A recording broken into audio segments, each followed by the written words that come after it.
Pria ini baru saja diputuskan pacarnya menatap sebuah pil. Pria ini menelan pil ini. Tak butuh lama, hanya 30 detik. Obat ini bereaksi pada pria ini. Pria ini mampu memaksimal fungsi otaknya, bisa mendengar suara yang kecil, bahkan bisa mengingat apa yang pernah ia lalui dalam hidupnya. Pria ini bernama Eddie. Hidup Eddie berubah setelah minum pil ajaib ini. Sebelumnya dikisahkan, Eddie baru saja diputuskan pacarnya bernama Lindy.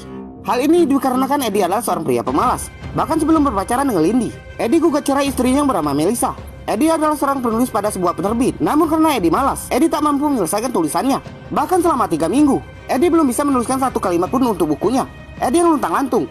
Setiap hari hanya mabuk di kafe. Eddie juga hanya bermalas-malasan di kontrakannya. Suatu hari, Eddie yang berpenampilan milik gelandangan ini disapa seorang pria yang saat ini sedang ada di jalan. Pria yang menyapa Eddie tak lain adalah mantan adik iparnya. Mantan adik ipar Eddie bernama Vernon. Vernon yang telah lama tak bertemu Eddie mentraktir Eddie minuman. Vernon merasa heran melihat Eddie yang mirip gembel. Bahkan Eddie pun menjelaskan bahwa ia sedang bad mood dan belum bisa menyelesaikan pekerjaan sebagai penulis. Vernon memberi Eddie sebuah pil. Namun Eddie menolak karena Eddie mengetahui bahwa Vernon mantan adik iparnya adalah pengedar narkoboy. Namun Vernon menjelaskan pil ini bukan narkoboy. Pil ini adalah pemacu otak, di mana manusia hanya menggunakan 20% kapasitas otaknya. Namun dengan pil ini, manusia bisa memaksimalkan kapasitas otaknya menjadi 100%. Eddie menolak karena hidup Eddie yang berantakan akan menjadi tambah bertenggelam karena narkoboy. Vernon pergi meninggalkan Eddie. Eddie yang bokek mengambil pil ini, berharap pil ini bisa dijual dan bisa mendapatkan uang. Namun saat di rumah, Eddie menatap pil ini. Eddie yang sedang stres karena masalah hidupnya langsung menelan pil ini. Tak lama kemudian, Eddie bertemu seorang wanita. Wanita ini tak lain adalah istri muda pemilik kontrakan. Wanita ini langsung marah ke Eddie karena Eddie sudah menunggak bayaran sewa kontrakan. Wanita ini terus mengomel dan meminta Eddie segera melunasi sewa kontrakannya. Saat itu juga, obat yang baru saja Eddie telan mulai bereaksi, di mana Eddie langsung berubah. Segala sesuatu menjadi jelas. Otak Eddie langsung merespon wanita ini.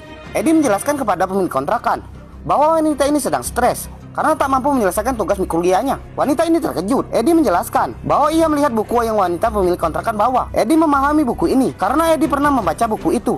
Eddie menawarkan membantu wanita ini untuk menyelesaikan tugas kuliahnya. Dengan mudahnya, Eddie mampu membuat tugas kuliah pemilik kontrakan. Setelah selesai membuat tugas kuliah wanita pemilik kontrakan, Eddie kembali ke kontrakannya.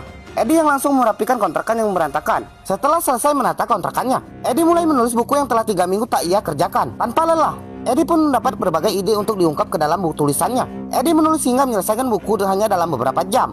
Keesokan harinya, Eddie mendatangi kantor penerbitnya dan memberikan penulisan kepada pemimpin penerbit.